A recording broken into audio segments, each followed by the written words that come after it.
Hi, Kieran here again. I hope you're all good. It's a quick video about an idea I've been thinking about for probably a year or something. It's a bit of a guilty pleasure because this is the outlandish idea even by my normal standards, and I wouldn't necessarily say this plan should go ahead. It's more like something I can't resist thinking about, and I'd like to talk about because I've spent some time thinking about it. And I think it is food for thought. I think it's worth talking about, at least. Maybe not worth doing. Anyway, the idea I've come up with, this is radical architecture, and I'm calling it Solid City. And the basic idea is that we can solve the world's housing problems by making a building in which is very big and can house billions of people, maybe 7 billion of us, maybe all of us.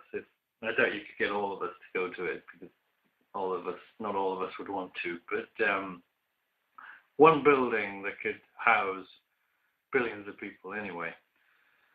So what would this building be like? Well, it's got to be huge. What I'm suggesting would be that it should be 2 kilometers high, which is I think 1.5 miles or something high in miles. And about 50 kilometers wide and 50 kilometers deep.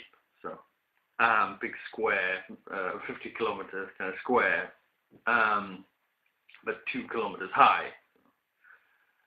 Basically about the size of the city of London, Greater London.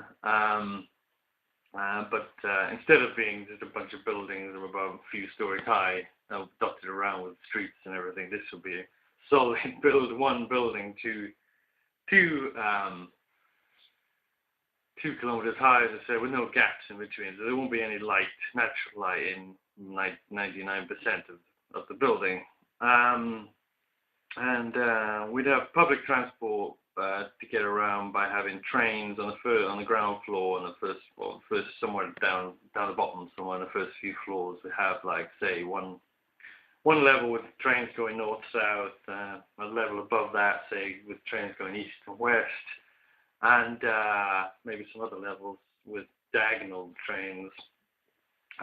So everyone can just use public transport. So if you want to go and see a friend, you catch some lifts down to the ground floors and walk perhaps to a station, and then you'll be very well covered by public transport.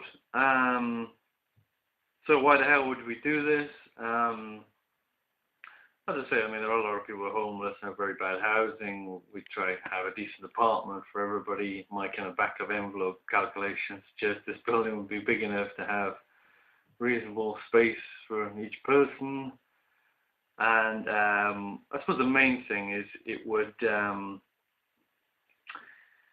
we'd be able to use once we use a lot of resources to build a building, each person wouldn't be consuming that much resources. Each person would be using public transport, and there wouldn't be so much heating costs and rebuilding costs. And if we do want to rewire the building or whatever, it would be something we could possibly sort of contemplate. Whereas at present, all the houses are sort of remote from each other, and we're using a hell of a lot of cables to kind of cover everyone, a hell of a lot of all the sewerage and everything. It's a huge problem now because everyone's over such a huge area. And what else? It would be kind of step-free access everywhere. So you could use trolley. You could go shopping, take a shopping trolley and a lift, and take it back home reasonably easily. So you wouldn't have to walk around bumpy streets and so on. It'd be reasonably safe. We'd be able to get rid of traffic accidents, and you could be pretty close, get to a hospital pretty fast in an emergency. Again, probably just a matter of getting in the lift and go to the right floor. There are, however, many disadvantages, which is why I wouldn't necessarily support this. Kind of thought of 4 major disadvantages. Main thing is there's no natural light. If we had to live with our current sort of light bulbs, dingy sort of the dingy amount of light you get from them, I wouldn't want to live in this place. I think we'd have to invent some technology where we can get the indoors to look nice and bright, like the indoors on a sunny day, like I'm experiencing right now. So if we could get like maybe a 3D TV set that pumps out as much light as a window does in the day, and gives us a nice view to look at, which looks like it's a real view, then it might be bearable to live without actual natural light then.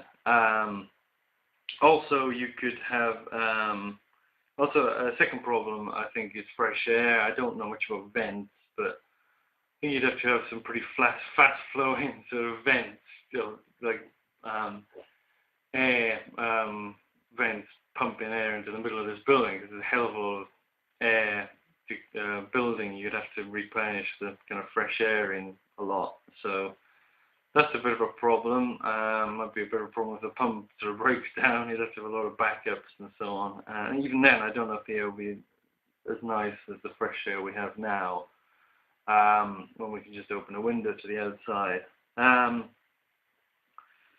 Couple of other problems is I'm not really an expert. I don't know how much materials it would take to make this thing. Maybe we don't have enough metal left or something to make this thing. I think the guy Jacques Fresco of the Venus Project was saying that to do his sort of utopian architectural ideas, which are not as utopian as this thing, you'd need to kind of recycle stuff from breaking up current buildings.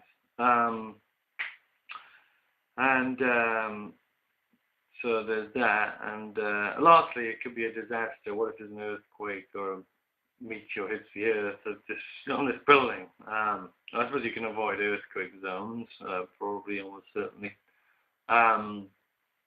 But there is still perhaps the problem of a deliberate or nuclear attack.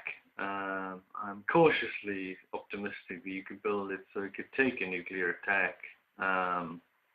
Because presumably a nuclear bomb is only got so much blast, and this building would be extremely sort of robust. Cause it's like, it'd be kind of strength coming from all directions if a bomb goes off in a particular place. So maybe the building could stand that kind of bomb.